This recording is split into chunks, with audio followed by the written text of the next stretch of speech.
हाँ जी दोस्तों, क्या हाल है, क्या हाल है, क्या हाल है। I hope you are all doing really really well. दोस्तों, welcome to today's rapid revision. क्या करने वाले हैं सर आज के रिवीजन में? आज के रिवीजन में हम लोग पूरा का पूरा chapter declaration and payment of dividend का पूरा चैप्टर खत्म करने वाले हैं। दोस्तों, आप लोगों को अगर इस चैप्टर का नोट चाहिए तो नीचे डिस्क्रिप्शन में आपको लिंक मिलेगा, वो लिंक से जाकर के आप you can grab these notes. But right now we are going to revise this whole chapter in depth in the least time possible. दोस्तों, ये जो चैप्टर है ये एग्जाम में आपके कभी 6 मार्क का आता है, कभी 2 नंबर का आता है, कभी 3 नंबर का आता है, और ये पिछले अटेम्प्ट में नहीं आया था, यानी कि नवंबर 23 में नहीं आया था, मई 24 का देखना पड़ेगा। बट दोस्तों, ये जो चैप्टर है इसमें 6 मार्क तक के क्वेश्चन आने की पोटेंशियल है, और अगर एक क्वेश्चन बनेगा तो 4 मार्क का तो जरूर बनेगा। तो इसको एकदम ध्यान से सुन लीजिए, बहुत ही आसान चैप्टर है, आपका पूरा का पूरा थोड़ी देर में मैं खत्म करके दे दूंगा। दोस्तों, ये जो चैप्टर है इसमें बहुत लिमिटेड सेक्शन है। ये शुरू होता है सेक्शन नंबर 123 से और ये जाकर के खत्म होता है 127 में। इसमें एक और डिविडेंड का डेफिनेशन भी है जो दिया हुआ है 2 क्लॉज 35 में, तो दोस्तों शुरू करते हैं बिना किसी बकवास के। ऐसे मौत को टक से छुके वापस आ गया। सुना मेरी बात? सर क्या कहा मैंने? शुरू करते हैं बिना किसी बकवास के, मेरी बात ध्यान से सुनना। दोस्तों, डिविडेंड का डेफिनेशन क्या है? डिविडेंड का डेफिनेशन दिया हुआ है 2 क्लॉज 35 में, जो कहता है dividend includes interim dividend. Dividend में इंटरिम डिविडेंड भी आता है, मतलब डिविडेंड में फाइनल डिविडेंड तो आता ही आता है, इंटरिम डिविडेंड भी आता है। इसका मतलब एक और है कि आगे चल के कहीं पे भी हमने डिविडेंड नाम लिख करके कोई प्रोविजन बनाया है ना, तो बाई डिफॉल्ट वो इंटरिम डिविडेंड को भी अप्लाई हो जाएगा। उसके बाद दोस्तों, डिविडेंड का मतलब होता है डिस्ट्रीब्यूशन ऑफ प्रॉफिट। और डिविडेंड को डिक्लेयर कौन करता है और रेकमेंड कौन करता है? याद रखना, जब हम फाइनल डिविडेंड की बात करें, दो अलग अलग डिविडेंड होते हैं, एक फाइनल डिविडेंड, एक इंटरिम डिविडेंड। जब हम फाइनल डिविडेंड की बात करें तो उसको रेकमेंड बोर्ड ऑफ डायरेक्टर करता है और डिक्लेयर शेयर होल्डर्स करते हैं। रेकमेंड बोर्ड ऑफ डायरेक्टर करता है, डिक्लेयर शेयर होल्डर करते हैं। मैंने 2 बार बोला फिर भी तुमने नहीं सुना, इधर सुनो क्या बोला मैंने। रेकमेंड बोर्ड ऑफ डायरेक्टर करता है और डिक्लेयर शेयर होल्डर करता है। और अगर इंटरिम डिविडेंड की बात करो तो इंटरिम डिविडेंड को रेकमेंड और डिक्लेयर दोनों ही बोर्ड ऑफ डायरेक्टर कर देता है, शेयर होल्डर का उसमें कोई भी से नहीं होता है। रेट क्या होगा जब आप फाइनल डिविडेंड की बात करो? तो जो rate board of director recommend करे ना, आप उससे ज्यादा का रेट नहीं कर सकते। It shall not exceed the rate amount recommended by the board. आप उतना ही, या थियोरेटिकली आप उससे कम अप्रूव कर सकते हो, पर उससे ज्यादा आप नहीं बोल सकते। दोस्तों, डिविडेंड जो मिलता है वो परसेंटेज में होता है। परसेंटेज किस चीज का परसेंटेज होता है? फेस वैल्यू का, कि आपके इशू प्राइस का, मार्केट प्राइस का? किसका वैल्यू होता है? हमेशा फेस वैल्यू का, नॉमिनल वैल्यू का जो है परसेंटेज होता है। दोस्तों, आप नीचे इलस्ट्रेशन देख सकते हैं और दोनों से आपको समझ आ जाएगा। अब दोस्तों ध्यान से सुनना, फाइनल डिविडेंड और इंटरिम डिविडेंड में क्या डिफरेंस होता है। अगर ये एग्जाम में आएगा तो 3 नंबर का क्वेश्चन आएगा ये, कि फाइनल डिविडेंड और इंटरिम डिविडेंड में फर्क क्या होता है। फर्क है, फर्क है, फर्क है। फर्क लिखना पड़ेगा सर आपको। सबसे पहला अनाउंसमेंट, आपको पता है कि फाइनल डिविडेंड कब डिक्लेयर होता है? एजीएम में डिक्लेयर होता है, जहां बोर्ड ऑफ डायरेक्टर रेकमेंड करते हैं और शेयर होल्डर डिक्लेयर करते हैं। पर दोस्तों, इंटरिम डिविडेंड की बात करो ना, it is declared between 2 AGMs. Interim dividend जो है वो ड्यूरिंग द फाइनेंशियल ईयर भी डिक्लेयर हो सकता है, या फाइनेंशियल ईयर के एंड से लेकर के एजीएम के पहले भी डिक्लेयर हो सकता है, कभी भी डिक्लेयर हो सकता है। पर जो एजीएम वाले दिन जो डिक्लेयर हो रहा है वो आपका फाइनल डिविडेंड हो गया। एजीएम के पहले या एजीएम के बाद सब कुछ आपका इंटरिम डिविडेंड है। अब दोस्तों, इंटरिम डिविडेंड के लिए आप पैसा दोगे, फाइनल डिविडेंड के भी आप पैसा दोगे। सोर्स क्या होगा पैसों का? सर फाइनल डिविडेंड में ऐसा कोई एसेट सोर्स नहीं लिखा है, पर इंटरिम डिविडेंड में इन्होंने बकायदा बताया है कि या तो तुम प्रॉफिट्स दोगे, करंट ईयर के प्रॉफिट्स दोगे, या आप सोर्स जो है इंटरिम डिविडेंड का, आपका सरप्लस इन पीएनएल अकाउंट रहेगा या करंट ईयर प्रॉफिट्स रहेंगे। मतलब सर आपको एक बात बताओ, इंटरिम डिविडेंड ना आपके फ्री रिजर्व, जनरल रिजर्व वगैरह से नहीं दिया जाता, वो आपके पीएनएल के सरप्लस बैलेंस से दिया जाता है। अगर आपके पीएनएल में ऐसे फ्लोटिंग बैलेंस है, ऐसे सरप्लस बैलेंस है, तो उससे आप इंटरिम डिविडेंड दोगे, वरना आप फ्री रिजर्व से, जनरल रिजर्व से, सीआरआर वगैरह से कहीं से भी इंटरिम डिविडेंड नहीं दे सकते। अगर आपको देना ही है वहां से, तो आप फ्री रिजर्व से पहले ट्रांसफर करो उसको पीएनएल में, और उसके बाद आप क्या करोगे, उसको डिस्ट्रीब्यूट कर सकते हो। इसके बारे में हमने क्लास में बहुत डिटेल में चर्चा किया था। अब दोस्तों, उसके बाद आता है आपका रेट ऑफ डिविडेंड। डिविडेंड का रेट क्या होगा? देखो भैया, प्रॉफिट है तो कोई लोड ही नहीं है। अरे ओ, लोड स्पेस ही नहीं है, लोड ही नहीं है सर, आपका कोई लोड ही नहीं है। अगर आपका या तो करंट ईयर में प्रॉफिट है, इंटरिम डिविडेंड की बात करो तो, और प्रीवियस आपका फाइनल डिविडेंड में जिस साल का डिविडेंड दे रहे हो उस साल में प्रॉफिट है। पर दोस्तों, अगर लॉस है तो क्या होगा? लॉस है तो इंटरिम डिविडेंड के केस में हमने क्या बोला? Average of last 3 financial year, पिछले 3 साल के फाइनेंशियल ईयर से ज्यादा के एवरेज डिविडेंड से ज्यादा डिविडेंड नहीं होना चाहिए। और यहां पे अगर फाइनल डिविडेंड के केस में लॉस है तो हम एक रूल 3 पढ़ेंगे, उससे आपको क्लियर हो जाएगा। रूल 3 के 3 कंडीशंस है। दोस्तों डिविडेंड बताओ मेरे को, एक बार डिक्लेयर कर दिया तो रिवोक हो सकता है क्या? देखो दोस्तों, फाइनल डिविडेंड तो एक बार डिक्लेयर हो गया ना तो रिवोक नहीं हो सकता, पर इंटरिम डिविडेंड जो है ना, it can be revoked with the consent of all the directors, it can all the share holders, it can be revoked with the consent of all the share holders. क्या आपको मेरी बात समझ में आई राजा? जी हाँ सर, डिविडेंड एक बार declare करे तो जनरली रिवोक नहीं होता, but the word used here is declared. Sir share holder, आपका बोर्ड ऑफ डायरेक्टर रेकमेंड करता है, शेयर होल्डर डिक्लेयर करता है। सर यहाँ पे क्या लिखा है? डिक्लेयर। डिक्लेयर कौन करता है? Share holder. Board of director अगर रेकमेंड किया और शेयर होल्डर के डिक्लेयर करने के पहले रिवोक कर दिया तो वो वैलिड है, चल जाएगा। पर एक बार शेयर होल्डर डिक्लेयर कर देना उसके बाद आप इसको रिवोक नहीं कर सकते। क्या तुमको मेरी बात समझ में आ रही है राजा? हाँ सर। क्या हो गया, ये आपका डिफरेंसेस हो गया। उसके बाद मैंने कहा कि डिविडेंड जो है वो 5 दिन के अंदर आपका सेपरेट बैंक अकाउंट में चला जाना चाहिए। ये यहाँ पे लिखा हुआ नहीं होना चाहिए, आगे सेक्शन 123 में लिखा हुआ है। अब दोस्तों डिविडेंड की बात समझो ना, cumulative preference share, non cumulative preference share और इक्विटी शेयर में फर्क क्या होता है?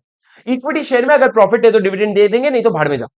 प्रॉफिट है तो डिविडेंड दे देंगे, नहीं तो भाड़ में जा। कोई आपको बाद में मिलेगा वाला हिसाब नहीं होता है।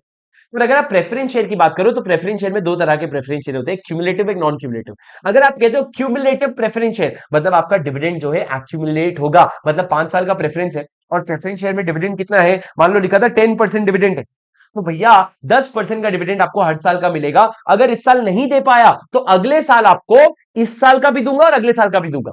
मतलब मान लो फर्स्ट ईयर में डिविडेंड नहीं दे पाया तो सेकंड ईयर में आपको फर्स्ट ईयर का भी और सेकंड ईयर का भी दोनों साल का डिविडेंड दूंगा। ये क्या है सर? आपका क्यूमुलेटिव प्रेफरेंस शेयर का कॉन्सेप्ट है। लेकिन नॉन क्यूमुलेटिव में क्या होता है, इस साल अगर दे पाए तो ठीक है, नहीं तो वो एक्सपायर हो जाएगा, लैप्स हो जाएगा, एग्जॉस्ट हो जाएगा, वो लैप्स हो जाएगा, आपका आपका कैरी फॉरवर्ड नहीं होगा। सर ये आप समझते हो क्यूमुलेटिव और नॉन क्यूमुलेटिव प्रेफरेंस शेयर। अब दोस्तों हमारा क्वेश्चन शुरू होता है। आप लोगों के नोट्स में देखो, अगर आपके एक्सट्रीम लेटेस्ट एडिशन होंगे तो आपके पास ये क्वेश्चंस मार्क्ड होंगे, वरना आप स्क्रीन में से लिख सकते हो कि ये क्वेश्चन इस सेक्शन से रिलेटेड है। पर दोस्तों क्या है, मेरी बात ध्यान से सुनना, जो आप डिविडेंड डिक्लेयर करते हो, जब आप तो डिविडेंड डिक्लेयर कहां से करते हो, तो आप अभी बात करने वाले हो फाइनल डिविडेंड की। Dividend shall be declared and paid out for a financial year. जब इन्होंने फॉर अ फाइनेंशियल ईयर लिख दिया मतलब ये फाइनल डिविडेंड है। कहां से पे करोगे? सबसे पहला इन्होंने बोला profits of that financial year arrived after providing depreciation. मतलब सर प्रॉफिट तो डेप्रिसिएशन के बाद ही लोगे ना।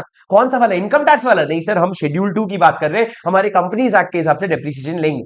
दूसरा आपका जो कंपनीज एक्ट के हिसाब से, मतलब जो आप अकाउंट्स में डेप्रिसिएशन निकालते हो ना, वो वाला डेप्रिसिएशन माइनस करके ही प्रॉफिट निकालना, इसको हम कहते हैं करंट ईयर का प्रॉफिट। उसके बाद हो गया undistributed profit of any previous year arrived at after providing depreciation. Sir इन्होंने कहा अनडिस्ट्रीब्यूटेड प्रॉफिट, मतलब आपका जैसे कि जनरल रिजर्व, फ्री रिजर्व, वो भी इसमें आ जाएगा। इसमें आपका पीएनएल का क्रेडिट बैलेंस भी आ जाएगा और फ्री रिजर्व भी आ जाएगा। इन्होंने सरप्लस बैलेंस इन पीएनएल नहीं लिखा, इन्होंने लिखा undistributed profits of previous year. और तीसरा बोथ ए एंड बी, बस थोड़ा सा इस साल का प्रॉफिट ले लिया और बचा हुआ पुराने प्रॉफिट्स ले लिए, वो भी आप कर सकते हो। और चौथा money paid by CG SG for payment of dividend in pursuance of an guarantee. Sir कभी कभी क्या होता है, मेरी बात ध्यान से सुनना राजा, कभी कभी ना गवर्नमेंट आपको बोलता है कि अरे ए लिमिटेड, तू ना ये फलाना बिजनेस कर, तू ना ये कॉटन इंडस्ट्री का बिजनेस कर, मैं तेरे साथ हूं, इस पे बिजनेस पे पैसा इन्वेस्ट करो, कल को रिटर्न नहीं मिलेगा ना तुमको, कोई बात नहीं, मैं तुमको गारंटी दे रहा है कि मैं तुमको पैसा दूंगा, पैसों का तुम डिविडेंड बांट देना। तो सर अगर गवर्नमेंट ने आपको ऐसी गारंटी दी थी कि ये बिजनेस करो और वो बिजनेस करने के बाद आपको मान लो प्रॉफिट नहीं हुआ, तो आपको गवर्नमेंट पैसा देगा और उस गवर्नमेंट के पैसे से आप डिविडेंड बांट सकते हो। तो यहां पे यही लिखा है मनी प्रोवाइडेड बाय सीजी और SG for payment of dividend in pursuance of a guarantee given by the government. Government ने गारंटी दिया था, उसकी वजह से पैसा आया, उस पैसों को आप डिविडेंड के लिए यूज कर सकते हो। ये चार आपके सोर्स हो गए डिविडेंड के। क्या सोर्सेस है? पहला करंट ईयर का प्रॉफिट, दूसरा undistributed profit of prior year, तीसरा बोथ ए एंड बी, और चौथा money provided by the central government, state government. क्या तुमको मेरी आवाज आ रही है राजा? हाँ जी, are you with me? Yes और नो? Yes sir. ये क्या हो गया? ये आप लोगों का प्रॉफिट हो गया। याद रखना प्रॉफिट हमेशा डेप्रिसिएशन के बाद का होगा। दोस्तों जब भी आप प्रॉफिट का कैलकुलेशन कर रहे हो ना, ध्यान रखना कि फालतू के रीवैल्यूएशन रिजर्व्स और नोशनल गेन्स को ध्यान मत देना। सो कैलकुलेटिंग प्रॉफिट के बाद exclude unrealised gain, notional gain और revaluation of assets. Unrealised gain मतलब जो आपका पैसा अभी तक रियलाइज नहीं हुआ है, नोशनल मतलब हवे में बातें कर रहे हो, और रीवैल्यूएशन मतलब हवे में बातें कर रहे हो वापस, ये सब इग्नोर कर देना। और दूसरा any change in carrying amount of an asset और liability on measurement at fair value. मतलब क्या सर, आप जब इन डेज, आपके इंटर में तो इन डेज नहीं है, जब आप फाइनल में इन डेज करते हो तो आपको पता चलता है कि आप ना फेयर वैल्यूएशन पे लाते हो, हर असेट को फेयर वैल्यू पे लाते हो, उसकी कैरिंग अमाउंट मतलब बुक वैल्यू को चेंज करते हो। वैल्यू से फेयर वैल्यू को लेके जाते हो, ये भी एक तरह का रीवैल्यूएशन भी है, रीवैल्यूएशन ही है सर। रीवैल्यूएशन से जो भी प्रॉफिट आता है ना, लॉ कहता है उसको इग्नोर कर दे राजा, ये सब हवा में बातें हैं। तुम मेरे को प्रैक्टिकली बताओ, आज मेरे पास एक असेट है, असेट अगर मेरे पास 10 लाख रुपए का है, मैंने बोला मार्केट में कितने में बिकेगा, मैंने बोला 50 लाख में तो बिक ही जाएगा। मैंने बोला वाह, 10 लाख का एसेट 50 लाख में बिक जाएगा, 40 लाख रुपए, अरे बधाई हो, ये लो डिविडेंड, गांव वाले सारे लोग डिविडेंड ले लो। अरे कैसे डिविडेंड ले लो, पहले रियलाइज तो कर ले, ये तो हवा में बातें कर रहा है ना, हवा में बातों से जो होता है उसको प्रॉफिट नहीं कहते, उसका डिविडेंड नहीं दिया जाएगा। अब दोस्तों एक बात ध्यान से सुन लेना मेरी बात दोस्तों, ट्रांसफर टू रिजर्व्स, मेरी बात ध्यान से समझना। सर मेरे को एक बात बताओ, जब भी मैं डिविडेंड अनाउंस करता हूं, जब भी एक कंपनी डिविडेंड अनाउंस करती है, क्या उसको कुछ पैसे रिजर्व्स में ट्रांसफर करने पड़ते हैं? The answer is no. पहले के जमाने में यानी कि भिड़े भाई के जमाने में क्या था, भिड़े भाई के जमाने में प्रोविजन ये था कि अगर आप अपने डिविडेंड डिक्लेयर कर रहे हो ना, तो एक 5% तो भी मान लो आप पीएनएल से जनरल रिजर्व में ट्रांसफर करोगे, एक 5% आप जनरल रिजर्व में ट्रांसफर करोगे। पर फिर हमने बोला हमको घंटा फर्क नहीं पड़ता उससे, हमने वो प्रोविजन ही हटा दिया। हमने बोला अब तो ट्रांसफर करना मैंडेटरी नहीं है, तेरी मर्जी है, तेरे को करना है तो कर, और जितना करना है कर। क्या लिखा हुआ है, अ कंपनी में, मे मतलब क्या सर, सिर्फ मे के महीने में ट्रांसफर करेगा? अरे नहीं रे, मे मतलब शायद, अ कंपनी में before declaration of dividend transfer such percentage of profit as it may consider appropriate to the reserves of the company. तेरे को जैसा अमाउंट ठीक लगे ना, उतना अमाउंट रिजर्व में डाल देना, कोई प्रॉब्लम नहीं है। सर मेरे को बताओ, क्या कैपिटल रिजर्व यूज कर सकते हो आप डिविडेंड के लिए? नहीं सर, डिविडेंड के लिए आप क्या यूज कर सकते हो, फ्री रिजर्व यूज कर सकते हो, कैपिटल रिजर्व जो है उसको फ्री यूज नहीं कर सकते। मेरे को बताओ, carried over previous losses and depreciation not provided in previous year. Sir मान लो अगर पुराने साल में कुछ आपका लॉस था या आपका कुछ डेप्रिसिएशन था, वो आपने पुराने साल के प्रॉफिट में से माइनस नहीं किया था, मेरे को बताओ करंट ईयर में आपका प्रॉफिट हो गया, तो क्या आप उसको एडजस्ट करोगे? हाँ सर आप एडजस्ट करोगे, आपके अभी तक के जितने भी डिप्रिसिएशन और जितने भी लॉसेस उसको माइनस करोगे, उसके बाद ही अपना करंट ईयर प्रॉफिट निकाल के आप डिप्रिसिएशन दोगे। क्या आपको मेरी बात समझ में आई? हाँ जी सर। उसके बाद मेरे को एक बात बताओ, बस सर डेप्रिसिएशन माइनस होगा क्या? जी हाँ होगा। कौन सा वाला डेप्रिसिएशन? इनकम टैक्स वाला नहीं, आपके शेड्यूल 2 वाला डेप्रिसिएशन माइनस होगा। अब दोस्तों ये जो था, ये सोर्स ऑफ डिविडेंड था किसके लिए? इंटरिम के लिए। अब मेरे को बताओ, सॉरी फाइनल के लिए, अभी जो हमने पढ़ा वो फाइनल डिविडेंड के लिए था। अब मेरे को बताओ इंटरिम डिविडेंड का सोर्स क्या होगा? दोस्तों अगर एक board of director interim dividend declare करना चाहती है, उसको रेकमेंड करके डिक्लेयर नहीं करना पड़ेगा, वो खुद ही डिक्लेयर कर सकती है। उसको किसके पास नहीं जाना पड़ेगा? शेयर होल्डर के पास। किसके पास? शेयर होल्डर के पास नहीं जाना पड़ेगा। किसके पास? शेयर होल्डर के पास। दोस्तों अगर आप इंटरिम डिविडेंड डिक्लेयर करना चाहो तो कर सकते हो, लेकिन पैसा किधर से लाओगे? सबसे पहले तो बताओ डिक्लेयर करोगे। इन्होंने कहा इंटरिम डिविडेंड कभी भी साल के दौरान या साल के बाद, लेकिन एजीएम के पहले कभी भी डिक्लेयर होता है। It is declare during any financial year और any time from closure of financial year till holding of the AGM. अब दोस्तों इंटरिम डिविडेंड पैसा कहां से आता है? दोस्तों तीन जगह से पैसा आता है, या तो आपका पीएनएल अकाउंट में सरप्लस है, पुराने कोई पीएनएल अकाउंट में सरप्लस पड़ा हुआ है, या दूसरा आपका करंट ईयर में प्रॉफिट है, या फिर करंट क्वार्टर में प्रॉफिट है। करंट ईयर में प्रॉफिट है या करंट क्वार्टर में प्रॉफिट है। दोस्तों अगर आप इस साल के, ये पूरा साल खत्म हो गया और ये पूरे साल के बाद इंटरिम डिविडेंड डिक्लेयर कर रहे हो, तो हम कह रहे हैं ये करंट ईयर में प्रॉफिट होना चाहिए। और तुम्हारा ये साल चल रहा है और साल के बीच में ही तुम डिविडेंड डिक्लेयर कर रहे हो, तो उस केस में हमने क्या कहा? उस केस में हमने कहा क्वार्टरली प्रॉफिट होना चाहिए, तब जाके तुम डिक्लेयर कर सकते हो। तो तुम कब डिक्लेयर कर सकते हो? करंट फाइनेंशियल ईयर के प्रॉफिट से, करंट क्वार्टर के प्रॉफिट से, या पुराने किसी सरप्लस इन पीएनएल से आप डिक्लेयर कर सकते हो। क्या आपको मेरी बात समझ में आई? सर ये सोर्स हो गया। सबसे पहले मैंने बोला व्हेन, इंटरिम डिविडेंड के मैंने बोला व्हेन, फिर मैंने बोला सोर्स क्या हो गया, और तीसरा मैंने बोला रेट। रेट क्या होगा? सर रेट तुम्हारी जो मर्जी वो कर लेना, लेकिन दोस्तों अगर तुम्हारा करंट ईयर में लॉस हुआ है और तुम पुराने सरप्लस में हाथ मारने जा रहे हो, अगर तुम्हारा करंट ईयर में लॉस हुआ है, करंट क्वार्टर में लॉस हुआ है, तो in that case if the company has incurred losses in the current financial year up to the quarter immediately preceding the date of declaration of dividend, अभी जब dividend दे रहे हो उसके इमीडिएटली पहले जो क्वार्टर गया ना उस तक लॉस हुआ है, then such interim dividend shall not be declared at a rate exceeding average dividend declared by the company during immediately preceding 3 financial year. पिछले 3 फाइनेंशियल ईयर के रेट से ज्यादा नहीं होगा, पिछले 3 फाइनेंशियल ईयर के रेट से ज्यादा नहीं होगा, पिछले 3 फाइनेंशियल ईयर का एवरेज लेना पड़ेगा। ये रेट अब आया जब आप इंटरिम डिविडेंड की बात करो।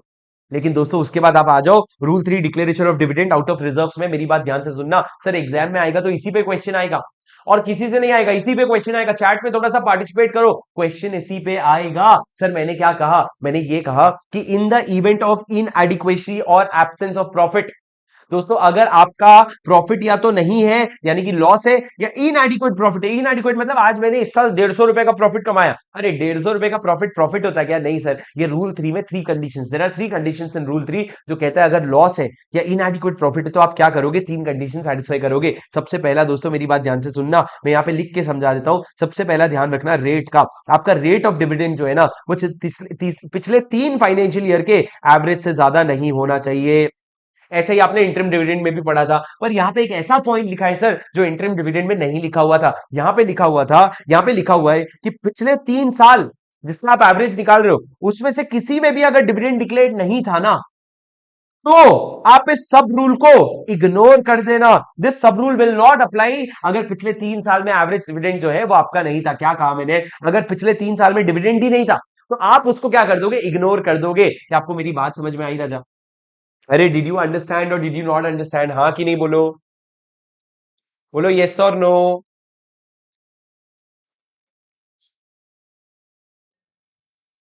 हाँ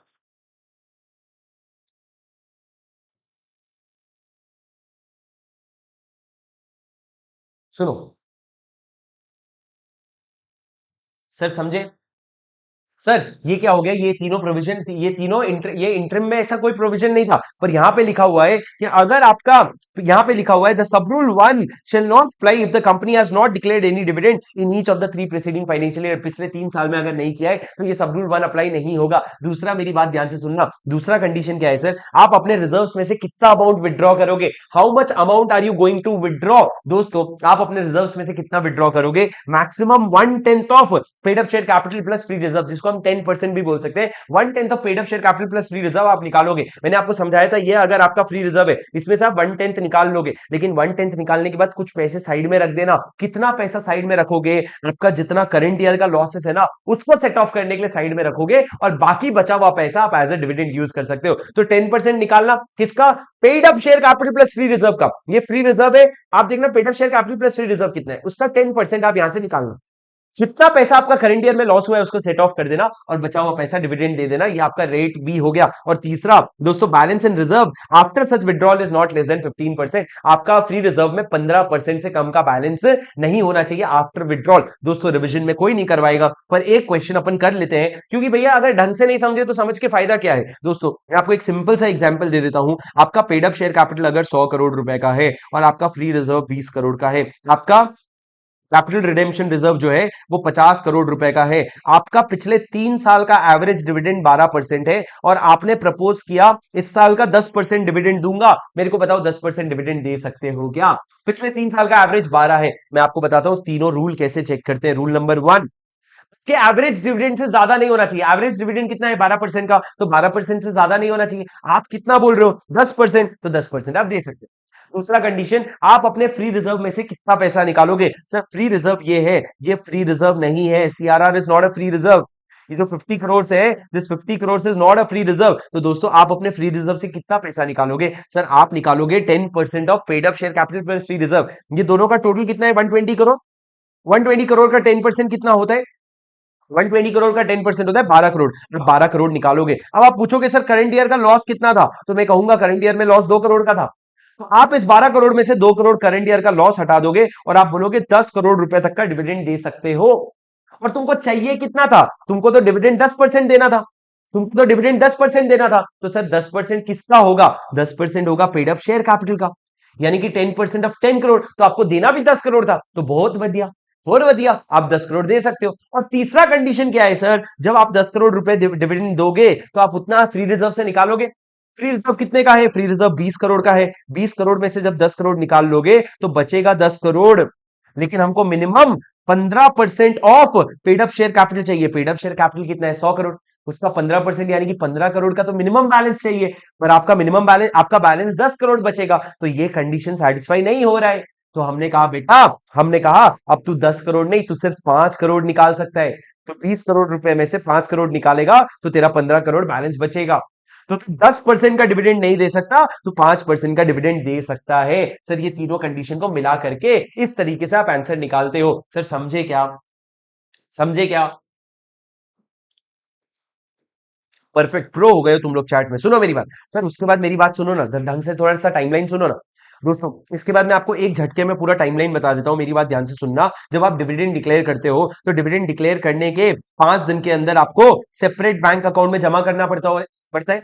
और डिक्लेयर करने के ही 30 दिन के अंदर आपको क्या करना पड़ता है, डिविडेंड पे करना पड़ता है, या जो वारंट है आपके डिविडेंड का उसको पोस्ट करना पड़ता है। दोनों में से कुछ भी कर दो भाई, या तो डिविडेंड पे कर दो या वारंट पोस्ट कर दो। अब दोस्तों अगर 30 दिन में नहीं कर पाए तो 7 दिन के अंदर एक अनपेड डिविडेंड अकाउंट बनाओ और वो पैसा पूरा अनपेड डिविडेंड अकाउंट में डाल दो। ये जो सेपरेट बैंक अकाउंट में आपने डाला था वो पैसा अब अनपेड डिविडेंड अकाउंट में डाल दो 7 दिन के अंदर। दोस्तों अगर तुमने 30 दिन के अंदर पे नहीं किया ना तो तुमको 18% पर एनम का ये लग जाएगा पेनल्टी। और दोस्तों 7 दिन के अंदर अगर तुमने अनपेड डिविडेंड अकाउंट में नहीं डाला तो तुमको 12% पर एनम के हिसाब से इंटरेस्ट लगना शुरू हो जाएगा। ये दोनों अलग अलग पेनल्टी है। दोस्तों जैसे ही तुमने अनपेड डिविडेंड अकाउंट में ट्रांसफर कर दिया उसके बाद तुमको दो चीजें और करनी है। 90 दिन के अंदर एक स्टेटमेंट बनाओ कि किसके पैसे थे, कौन पैसा है, किसका नेम क्या है, लास्ट नोट एड्रेस क्या है और डिविडेंड अमाउंट क्या है। और ये जो स्टेटमेंट बनाया ना इसको अपने वेबसाइट पे डाल दो। कितने दिन के अंदर, 90 दिन। जैसे ही ट्रांसफर किया उसके 90 दिन के अंदर। और सर जैसे ही ट्रांसफर किया ना उस दिन से लेके 7 साल तक ये पैसा उसी अकाउंट में रखना। जो भी पैसा क्लेम करने आए उसको दे देना, पर उसके बाद भी अगर कोई पैसा बच गया तो वो पैसा जाके आईपीएफ में जमा करवा देना।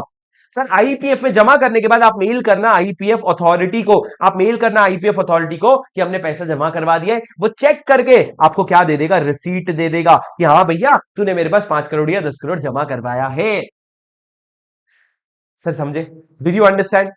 Did you understand sir? ये पूरा टाइमलाइन है। अब मेरे को बताओ सर छोटी छोटी चीजें, डिविडेंड जो है वो डिपॉजिट करोगे शेड्यूल्ड बैंक के साथ, शेड्यूल्ड बैंक के साथ 5 दिन के अंदर फ्रॉम डिक्लेरेशन, डिक्लेरेशन के 5 दिन के अंदर। अब सर मैं बताऊं डिविडेंड दिया किसको जाता है। अगर मैं एक कंपनी हूं तो मैं सिर्फ 3 लोगों को डिविडेंड दे सकता हूं, या तो अपने रजिस्टर्ड शेयर होल्डर को, जो भी मेरा रजिस्टर्ड शेयर होल्डर है, या उसके ऑर्डर को, उसने अगर किसी का नाम लेके बोला इसको दे दो, और तीसरा टू हिज बैंकर, जो भी उसका बैंकर है उसको दे सकता हूं। And shall not be payable accept in cash. Sir shall not be payable accept in cash मतलब क्या? वो बोल रहे कैश में देना। सर क्या मैं बैंक में दे सकता हूं? अरे हाउ बाबू भैया, बैंक में, चेक में, एनईएफटी, एमपीएस, यूपीआई, जीपे, भीम सब कर सकते हो। कैश का मतलब ये नहीं कि रोकड़ा देना, कैश मतलब कैश में देना, ब्रैकेट में not in kind, not in kind. Reliance ने बोला भाई मैं तेरे को ना, रिलायंस में मुकेश अंबानी ने बोला डिविडेंड के नाम पे मैं तेरे को आशीर्वाद भेज रहा हूं अपना। तुम बोलोगे अपने पास भर ले अपना आशीर्वाद, मेरे को मेरे कैश दे दे भाई, मेरे को मेरा पैसा दे दे। वो बोलेगा मैं तुमको रिलायंस जियो में फ्री इंटरनेट दे रहा हूं, घंटा कैश। तुम डिविडेंड जो है अपने कंपनी का प्रोडक्ट, अपने कंपनी के सब्सक्रिप्शन, ये सब दे करके डिविडेंड नहीं दे सकते। उम्मीद है आपको समझ आई होगी ये बात। दोस्तों उसके बाद मैंने क्या बोला सुनो। Nothing in this section shall be deemed to prohibit the capitalization of profit or reserves of a company for the purpose of issuing bonus shares. Sir हम ना आपको डिविडेंड जो देने से मना, डिविडेंड के जो कंडीशंस लगा रहे हैं उससे बोनस शेयर्स में कोई भी इंपैक्ट नहीं आएगा। आप बोनस शेयर्स एकदम दे सकते हो, बिल्कुल भी टेंशन मत लो दोस्तों। और कुछ भी नहीं है इसमें, मेरी बात ध्यान से सुनना। सर ये इंपॉर्टेंट है, जिसपे क्वेश्चन आता है। अगर एक कंपनी सेक्शन 73 और 74 का डिफॉल्ट कर रखी है, मतलब क्या, अगर उसने डिपॉजिट का रीपेमेंट नहीं किया है या डिपॉजिट कॉन्ट्रावेंशन में लिया है, ये 74 में ट्रांजिशन प्रोविजन का कंप्लायंस नहीं किया, तो वो डिविडेंड नहीं दे सकती so long as the failure continues. मतलब जब तक ये कांड चल रहा है तब तक तुम डिविडेंड नहीं बांट सकते। जैसे ही कांड सुधार दोगे उसके बाद डिविडेंड बांट सकते हो। उसके बाद दोस्तों सेक्शन 8 कंपनी डिविडेंड दे सकती है क्या? अरे सेक्शन 8 कंपनी का एक ही काम है भाई, डिविडेंड मत देना। तुम्हारा ऑब्जेक्ट अच्छा होना चाहिए, जो तुम्हारे प्रॉफिट्स है वो तुम्हारे ऑब्जेक्ट्स के लिए यूज हो रहे हैं, और तुम डिविडेंड डिक्लेयर नहीं कर रहे हो तो भैया तुम डिविडेंड डिक्लेयर नहीं कर सकते। It is strictly prohibited. अब सर जब भी डिविडेंड डिक्लेयर होता है कौन से दिन में डिक्लेयर होता है? वो एक रिकॉर्ड डेट पे डिक्लेयर होता है। रिकॉर्ड डेट मतलब क्या? वो दिन निकालेंगे जिस दिन हम सारे शेयर होल्डर का लिस्ट निकालेंगे और जो भी शेयर होल्डर होंगे उनको हम डिविडेंड दे देंगे। सर वो क्या हो गया, रिकॉर्ड डेट। क्या तुमको मेरी बात समझ में आई? हाँ जी सर। अब बात करते हैं अनपेड डिविडेंड अकाउंट के बारे में। दोस्तों जैसे ही आपने डिविडेंड डिक्लेयर किया उसके 30 दिन के अंदर पे हो जाना चाहिए। अगर वो 30 दिन के अंदर पे नहीं हुआ है या सामने वाले ने क्लेम नहीं किया, आपने पे नहीं किया या आपने पे किया पर सामने वाला ले नहीं रहा था, ले नहीं रहा था मतलब बैंक अकाउंट गलत था या कोई भी कारण था, अगर पैसा नहीं गया है ना अभी तक, तो वो with the company shall within 7 days from the expiry of 30 days transfer the total unpaid amount to an unpaid dividend account. क्या अकाउंट हो गया? Unpaid dividend account, UPDA unpaid dividend account में चला जाएगा। सर जैसे ही आप unpaid dividend account में डालोगे उसके 90 दिन के अंदर एक स्टेटमेंट बनाओगे, the name, last known address and unpaid dividend, और उसको अपने वेबसाइट में डालोगे या कोई भी और वेबसाइट में डालोगे जहां पे डालना है। कोई भी और वेबसाइट मतलब जैसे सेबी का वेबसाइट हो गया, एनएससी बीएससी का वेबसाइट हो गया, अलग अलग वेबसाइट में डालोगे वो स्टेटमेंट बना करके। और दोस्तों अगर आपने डिफॉल्ट किया ना ट्रांसफर करने में तो 12% का इंटरेस्ट देना पड़ेगा। अब दोस्तों कल एक बच्चे ने सवाल पूछा था, एस से नाम था शायद, सर मेरे को एक बात बताओ, ये जो इंटरेस्ट मिल रहा है 18% का और यहाँ पे 12% का, ये किसको मिलेगा? The interest accruing on such amount ये जो इंटरेस्ट है ना, this amount shall insure to the benefit of the members in proportion of the amount remaining unpaid to them. Sir आपको मिलेगा ये इंटरेस्ट। अगर मान लो आपका 100 रुपए पेंडिंग है तो 100 रुपए में 12% इंटरेस्ट आपको मिलेगा। The interest will be distributed in proportion of amount pending amount unpaid. तो ये इंटरेस्ट आपके हाथ में आएगा, मतलब कंपनी को 12% का इंटरेस्ट देना पड़ेगा तुमको, ना तो वो बैंक के पास जाएगा और ना ही वो आईपीएफ में जाएगा, वो तुमको मिलेगा। पैसे तुम्हारे, इंटरेस्ट भी तुम्हारा, पैसा तुम्हारा, इंटरेस्ट भी तुम्हारा, सिंपल सी बात है। अब दोस्तों उसके बाद अगर कोई भी क्लेमेंट है, किसी को भी अपने शेयर्स चाहिए, तो वो अनपेड अमाउंट के लिए क्या कर सकता है, वो कंपनी के लिए अप्लाई कर सकता है। Shall apply to the company, keyword क्या है, अप्लाई टू द कंपनी, कि भैया मेरे पैसे दे दे। अब दोस्तों उसके बाद क्या हुआ, मान लो अगर 7 साल तक भी किसी ने पैसे नहीं लिए, तो 7 साल के बाद आप उसको ट्रांसफर कर दोगे सूद समेत, मतलब इंटरेस्ट के साथ आप उसको आईपीएफ में ट्रांसफर कर दोगे। सर आईपीएफ में ट्रांसफर करते ही आपने मान लो 5 करोड़ ट्रांसफर किया, अब वो 5 करोड़ किसके हैं, क्या नाम है, क्या अमाउंट है, उसका एक स्टेटमेंट बनाओगे और आईपीएफ अथॉरिटी को भेजोगे। और जैसे ही आप भेजोगे, आईपीएफ अथॉरिटी आपको रिसीट दे देगा कि हाँ भैया मेरे को तेरे 5 करोड़ रुपए मिल गए और तेरा स्टेटमेंट भी मिल गया है, तो आप आईपीएफ में जमा कर दोगे। अब दोस्तों ध्यान से मेरी बात सुनना, आईपीएफ में सिर्फ और सिर्फ पैसे नहीं ट्रांसफर होते। अगर कोई ऐसा शेयर है जिसपे पिछले 7 कॉन्जिक्यूटिव ईयर्स में जब जब भी हमने डिविडेंड दिया, वो सारे डिविडेंड अनक्लेम्ड है, सारे डिविडेंड अनक्लेम्ड है, सामने वाला ले ही नहीं रहा है, तो उसके शेयर्स भी, डिविडेंड का अमाउंट तो जाएगा ही जाएगा, शेयर्स भी आईपीएफ में ट्रांसफर हो जाएगा। तुमने सुना ही नहीं मैंने क्या बोला, मैंने बोला शेयर्स चले जाएंगे। मतलब अगर राम के नाम पे शेयर्स थे, तो वो राम के नाम के जो शेयर्स है वो आईपीएफ के नाम पे हो जाएंगे 7 साल तक, अगर आपने डिविडेंड क्लेम नहीं किया। 7 कॉन्जिक्यूटिव ईयर, कौन सी ईयर, consecutive year। मेरी बात ध्यान से सुनना दोस्तों। All shares in respect of which dividend has not been paid or claimed for more than equal to 7 consecutive year shall be transferred in the name of the IPF along with a statement detail दे करके तुम transfer कर देना। Author note में मैंने यही लिखा है कि यहाँ पे डिविडेंड के अमाउंट की बात नहीं हो रही है, शेयर्स की बात हो रही है। अब दोस्तों उसके बाद यहाँ पे नेक्स्ट पनिशमेंट फॉर कॉन्ट्रावेंशन है कि अगर तुमने कॉन्ट्रावेंशन कर दिया, तुमने सेक्शन 124 का कंप्लायंस नहीं किया, तो मेरी बात ध्यान से सुनना, कंपनी को पेनल्टी लगेगा 1 लाख रुपए और दिन का 500 रुपया, और मैक्सिमम लगेगा 10 लाख रुपया। और जो ऑफिसर इन डिफॉल्ट है 25,000, दिन का 100 रुपया और मैक्सिमम 2 लाख रुपए, बस इतनी सी पेनल्टी लग जाएगी अगर तुमने 124 का कोई भी कंप्लायंस नहीं किया तो। जो इंटरेस्ट लगना है वो तो लगेगा ही 12% वाला, पर उसके अलावा ये पेनल्टी भी लग जाएगी। सर आप समझे क्या। अब दोस्तों उसके बाद इन्वेस्टर एजुकेशन प्रोटेक्शन फंड आता है, बहुत इजी है, 3 से 4 बातें बस इसमें की जाती है। सबसे पहले मेरे को ये बताओ, इन्वेस्टर एजुकेशन प्रोटेक्शन फंड का पैसा कहां कहां से आता है। सर मैं इसको 4 पार्ट में डिवाइड करके आपको बताऊंगा। सबसे पहला पैसा आता है इनको ग्रांट्स का और डोनेशन का। ग्रांट्स कौन देता है सर, ग्रांट्स इनको गवर्नमेंट देता है। डोनेशन कौन देता है, गवर्नमेंट भी दे सकती है, कोई और कंपनी भी दे सकती है। ग्रांट मतलब क्या, तुमने अपने बजट में पूरा प्लान बनाया और आईपीएफ को एक पैसा एलोकेट किया। डोनेशन मतलब क्या, बस तुमने रैंडमली डोनेट कर दिया, ये दोनों पैसा आईपीएफ के पास आ जाएगा। दूसरा दोस्तों ये मेन वाला है कि आपके जो अनपेड डिविडेंड अकाउंट का पैसा है, आपका जो डिबेंचर का पैसा है, जो डिबेंचर मेच्योर हो गए, जो आपके डिपॉजिट्स मेच्योर हो गए, जो आपके प्रेफरेंस शेयर्स रिडीम हो गए, और अगर रिडीम होने के बाद भी 7 साल तक इसको कोई क्लेम नहीं कर रहे हैं, आपका एप्लीकेशन मनी हो गया, इसको अगर 7 साल तक कोई क्लेम नहीं कर रहे हैं ना, तो हमने कहा 7 साल तक क्लेम नहीं करने पे ये पैसा आईपीएफ में ट्रांसफर हो जाएगा। उसके बाद दोस्तों मैंने आपको कहा कि आपके पुराने जो आईपीएफ था 1956 में, कंपनीज एक्ट 1956 में, तो जो था, जो आपका 1956 में जनरल रेवेन्यू अकाउंट था, वो सारे पैसे भी कहां पे आ जाएंगे, आईपीएफ में आ जाएगा। वो सारे पैसे भी कहां पे आ जाएंगे, आईपीएफ में आ जाएगा। और दोस्तों मेरी बात और तो और सुनो, इधर सुनो, ये तीनों हो गए राजा, ओ राजा, ये तीनों हो गए। सर ये तीनों हो जाने के बाद मेरी बात ध्यान से सुनना, चौथी बात ये है कि अगर आपको 3 स्पेशल बातें हैं सर। सबसे पहला, अगर आपने फ्रैक्शनल शेयर्स बेचे हैं, फ्रैक्शनल शेयर्स को सेल करके, फ्रैक्शनल शेयर्स क्यों आए, बोनस के केस में, मर्जर के केस में, उसको सेल करके जो पैसा आया, वो पैसा आप आईपीएफ में ट्रांसफर कर दोगे अगर सामने वाला 7 साल तक क्लेम नहीं कर रहा। दूसरा दोस्तों आपका सेक्शन 99 है, जो आप सिग्निफिकेंट बेनिफिशियल ओनर की बात करता है, वहां पे सेक्शन 99 में जो शेयर्स जाते हैं वो भी शेयर्स आईपीएफ को ट्रांसफर हो जाते हैं। ये हम सेक्शन 99 के साथ मैं आपका रिलेट करवा के दे दूंगा, वहां पे भी शेयर्स जो है आपके आईपीएफ में ट्रांसफर हो जाते हैं। और दोस्तों आपका सेक्शन 38(4) में जो डिस्गॉर्जमेंट की बात करता है, जो डिस्गॉर्जमेंट की बात करता है, डिस्गॉर्जमेंट यानी कि जब्त कर लेना, वो सारे पैसे आपके कहां पे ट्रांसफर हो जाते हैं, आईपीएफ में आ जाते हैं। भर भर के पैसे ही पैसे होंगे।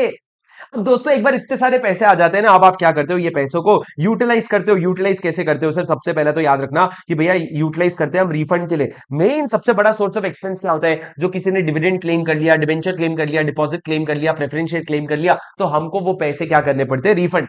दूसरा सर, हमारा जो एजुकेशन और प्रोटेक्शन का जो इंटेंशन था, जो जिसके लिए हम इन्वेस्ट करना चाहते थे, उसके लिए हम इन्वेस्ट करेंगे। तीसरा, जो हमारा डिस्गॉर्स्ड अमाउंट है ना, वो हम क्या करेंगे, उसको क्या करेंगे, उसको हम डिस्ट्रीब्यूट कर देंगे।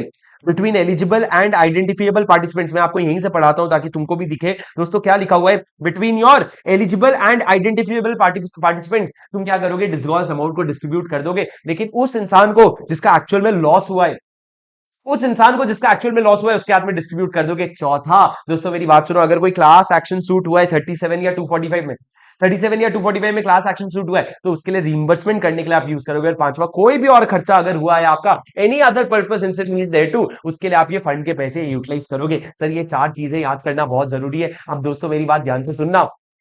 सर आप ये जो आईपीएफ अथॉरिटी, आप जो आईपीएफ का फंड बना रखे हो ना, इसको मैनेज करने के लिए एक अथॉरिटी बनाओगे, आईपीएफ अथॉरिटी। उसमें सर तीन कुर्सियां होंगी, बड़ी बड़ी तीन कुर्सी। पहली कुर्सी होगी चेयरपर्सन की। उस चेयरपर्सन में कौन बैठेगा, जो एमसीए का सेक्रेटरी है ना, वो यहाँ का एक्स ऑफिशियो मेंबर बन जाएगा। एफ एक्स ऑफिशियो मतलब क्या, by virtue of your position in any other office you become chairperson in this particular IPF authority. दूसरा सर आपका सीईओ बैठेगा। सीईओ कौन होगा, जिसको भी सीजी अपॉइंट करेगा। और तीसरा आपके मेंबर्स होंगे जो 7 से कम होंगे, 7 से ज्यादा नहीं हो सकते आपके मेंबर्स होंगे। उस मेंबर में कौन आता है, उस मेंबर में आपका चेयरपर्सन भी गिन लेंगे। अब दोस्तों उसके बाद आपके इंपॉर्टेंट पॉइंट में क्या आता है, ये देखो इंपॉर्टेंट पॉइंट में 10 और 11 आता है, और एक्चुअली 8 भी आता है। दोस्तों सुनो, आपको आपका बुक्स ऑफ अकाउंट्स बनाना पड़ेगा। कैसे बनाओगे, जैसे सीएनएजी बोलेगा। पॉइंट नंबर 8 में क्या लिखा है, सेपरेट अकाउंट्स बताओ बनाओ जैसा सीएनएजी बोलेगा। उस अकाउंट्स को ऑडिट करवाओ। कौन करेगा ऑडिट, सीएनएजी। और ऑडिट करने के बाद वो ऑडिट रिपोर्ट देगा। तो ऑडिट रिपोर्ट किसको दे दोगे, तुम उसको सेंट्रल गवर्नमेंट को दे दोगे। तो अकाउंट्स बनाओ ऑडिट करवाओ, अकाउंट्स बनाओ ऑडिट करवाओ, किसका, आईईपीएफ का, फंड का। उसके बाद दोस्तों एनुअल रिपोर्ट में मैंने कहा, क्या कहा, एनुअल रिपोर्ट में मैंने कहा एक एनुअल रिपोर्ट भी बनवाओ, और उस रिपोर्ट को सेंट्रल गवर्नमेंट को दो। सेंट्रल गवर्नमेंट उसको each house of the parliament के सामने रखेगा, यानी कि लोकसभा और राज्यसभा के सामने रखेगा। सर ये तीनों प्रोसीजरल बात हो गई, कोई बात नहीं है। बुक्स बनाओ, ऑडिट करवाओ, ऑडिट बना करवा के सीजी को रिपोर्ट दे दो। उसके बाद एनुअल रिपोर्ट बनाओ, एनुअल रिपोर्ट सीजी को दे दो, सीजी उसको क्या कर देगा, हाउस ऑफ पार्लियामेंट के सामने रख देगा। क्या क्या रखेगा सीजी, देखो एक तो एनुअल रिपोर्ट जो आपने दिया वो, और ऑडिट रिपोर्ट जो आपने दिया वो दोनों सीजी क्या करेगा, हाउस ऑफ पार्लियामेंट के सामने रख देगा। समझे क्या मेरी बात।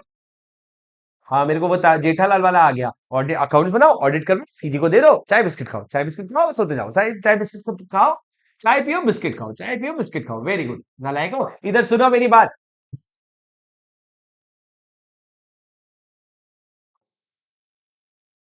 बस सर 2-3 मिनट और, खत्म, चैप्टर बहुत छोटा सा है। दोस्तों उसके बाद क्या है आपका सेक्शन नंबर 126 जो बात करता है आपके राइट ऑफ डिविडेंड के बारे में। दोस्तों मैंने ये वाला आपको एग्जांपल के तरीके से समझाया था, बहुत सिंपल है। क्या बताया था मैंने आपको, इधर देखो ना, मेरी आंखों में देखा कर, जब मैं बात करता हूं मैं वो लौंडा हूं जो तेरे साथ पढ़ता हूं। इधर देखो दोस्तों, क्या कहा मैंने, सेक्शन नंबर 126 कहता है राइट टू डिविडेंड। दोस्तों अगर कैटरीना ने जैकलिन को दिया, कैटरीना जैकलिन को कैसे, भाई शुभम क्या सोच रहा, सलमान ने अगर जैकलिन को दिया, ठीक है, सलमान ने अगर जैकलिन को दिया, क्या दिया सर, जैकलिन को वही, क्या, फार्म हाउस में दिया, याद करो ना, रिलायंस की शेयर्स, बताया तो था मैंने तुमको। तुम कहां पहुंच गए। सर सलमान ने अगर जैकलिन को रिलायंस की शेयर्स दिए तो उस केस में मेरी बात ध्यान से सुनना। जब जैकलिन या सलमान चले जाएगा कंपनी के पास कि भैया हमने शेयर बेच दिया है, ये ट्रांसफर डीड बनाए, प्लीज इसको रजिस्टर कर लो। जब आप चले जाओगे रजिस्ट्रेशन करवाने के लिए, उसके बाद रजिस्ट्रेशन होने में समय लगेगा। आप चले गए रजिस्ट्रेशन के लिए, लेकिन रजिस्ट्रेशन होने में समय है। उस बीच में अगर कंपनी ने कोई डिविडेंड डिक्लेयर कर दिया, that dividend will not be paid, that dividend will be transferred to unpaid dividend, unpaid dividend account, that dividend will be transferred to unpaid dividend account, unless Salman Khan जो रजिस्टर्ड शेयर होल्डर था वो ये order दे दे कि भैया Jacqueline को dividend का payment दे दो, तब तक आप डिविडेंड का पेमेंट नहीं करोगे। क्या आप मेरी बात समझ रहे हो।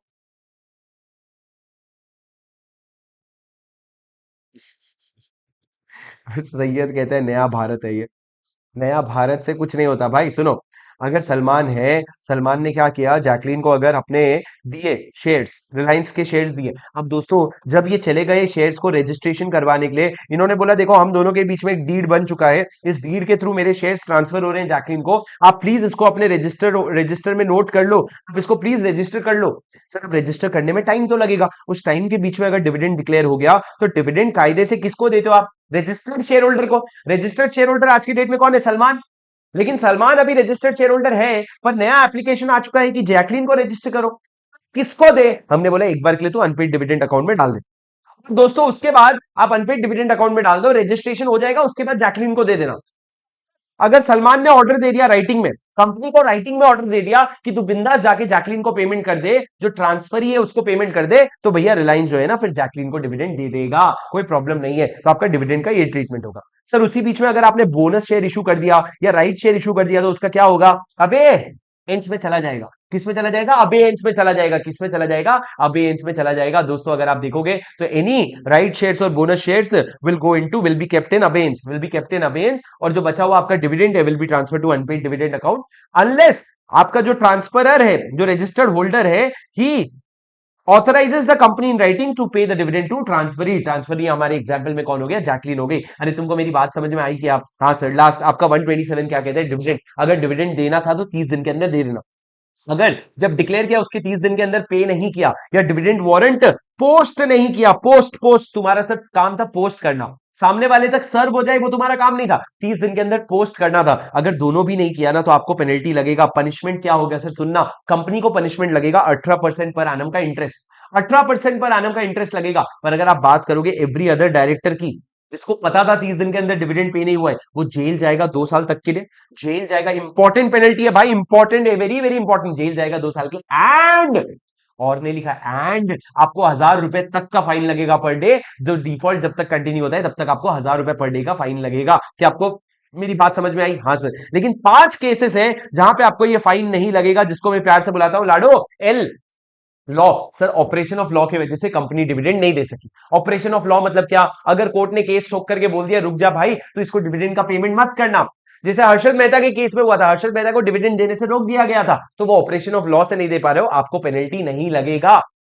दूसरा ए अगर एडजस्ट, आपने लॉफुली एडजस्ट कर दिया उस अमाउंट को, लॉफुली एडजस्ट कर दिया from any amount receivable from the share holder, मेरे को डिविडेंड देना था, आपसे पैसा लेना था, ले फिटूस, भैया उसमें भी क्या नहीं लगेगा आपको टैक्स, उसमें भी आपको पेनल्टी नहीं लगेगा। तीसरा डी, आपका डी, समझना मेरी बात, सामना शेयर होल्डर ने डायरेक्शन दिया है, उस डायरेक्शन को आपने कंप्लाई करने की कोशिश करी, कंप्लाई करने पे भी आप कंप्लाई नहीं कर सके तो आपने कम्युनिकेट किया। तीसरा कंडीशन, कम्युनिकेशन होना बहुत जरूरी है। आपने कम्युनिकेट किया ना तो जाके आपका क्या हो जाएगा, आप बच जाओगे, आपको पेनल्टी नहीं लगेगी। तो टी डी का क्या है? डायरेक्शन मिला, कंप्लाई किया, नहीं कर पाए तो कम्युनिकेट किया, 3 कंडीशन मीट होने चाहिए। उसके बाद चौथा डी क्या है? Dispute, if there is a dispute regarding ownership और there is a dispute regarding the right to receive dividend. तुमको पता है ना, इंडिया में 2 बच्चे, फॉरेन में 2 बच्चे, थाईलैंड में, बड़ा कौन, छोटा कौन, सौतेला कौन, सग्गा कौन, ये लड़ाई चल रही थी, वो डिस्प्यूट में डिविडेंड नहीं दे पाए, तो कंपनी की कोई गलती नहीं है। और for any other reason which is not due to the default on the part of the company, company की गलती नहीं है, तो हमने कहा भैया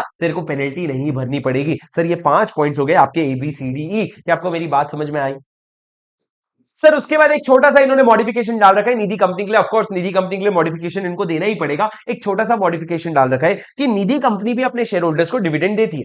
निधि कंपनी जब अपने शेयर होल्डर्स को डिविडेंड देती है, और अगर वो जो डिविडेंड दे रही है, 2 तरह के शेयर होल्डर होंगे, एक तो जिनका बड़ा बड़ा डिविडेंड है, और एक छोटा जिनका 100 रुपए से कम का डिविडेंड है, जिसका 100 रुपए से कम का डिविडेंड है।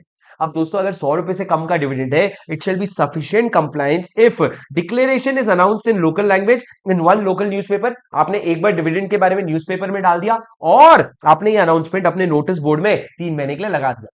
अगर आपने अनाउंसमेंट न्यूज़पेपर में डाल दिया और एक बार आपने नोटिस बोर्ड में लगा दिया 3 महीने के लिए, तो उस केस में आपका सफिशिएंट कंप्लायंस हो गया है माना जाएगा। मतलब क्या सर? मतलब अगर आप नहीं भी दे पाते हो ना पेनल्टी डिविडेंड, किसी कारण से किसी का डिविडेंड था 50 रुपए का, आप उसको नहीं दे पाए ना 30 दिन के अंदर, तो भी आपको 127 का पेनल्टी नहीं लगेगा। हमने बोला इन केसेस में सामने वाला आके ले जाएगा डिविडेंड जब लेना होगा, ये 100 रुपए से कम वाले डिविडेंड के लिए हम आप पे पेनल्टी नहीं लगाएंगे। अगर आपने न्यूज़पेपर में एक बार डाल दिया और अपने नोटिस बोर्ड में 3 महीने तक लिखा है कि डिविडेंड दे रहे हैं हम, जिनको आके लेना है लेके चले जाओ। ठीक है दोस्तों, ये पूरा का पूरा अभी आप देख सकते हो लास्ट में डिपॉजिट का टाइमलाइन है। And with that it's a complete wrap of your chapter dividend. इसके साथ हमारा डिविडेंड का पूरा रिवीजन हो जाता है। बहुत छोटा सा चैप्टर है इसका।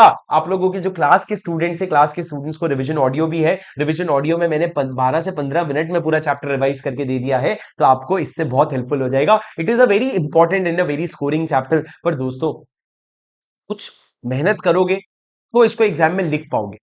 अगर आप इसको इसके क्वेश्चन बैंक के क्वेश्चंस नहीं लिखोगे खुद से, अगर आप इसके क्वेश्चन बैंक के सारे क्वेश्चन सॉल्व नहीं करोगे, तो देखा देखा क्वेश्चन भी आएगा ना राजा, एग्जाम में नहीं लिख पाओगे, और फालतू का हाथ से 6 या 7 नंबर आपका हाथ से चला जाएगा, विच is not worth it, right? So make sure that you put a little more effort to finish the question bank and make some effort to write some answers. Only then you are good to go for the exam. ठीक है? चलो guys, I will see you in the next revision. Until then take care. Video पसंद आए तो video को like जरूर कर देना, अपने दोस्तों तक पहुंचा देना एंड कमेंट पे जरूर बता देना, because you know your appreciation is my motivation. चलो guys, that's it for today. I will see you in the next video, next revision video. Until then, this is your CA buddy Shubham Singhal signing of.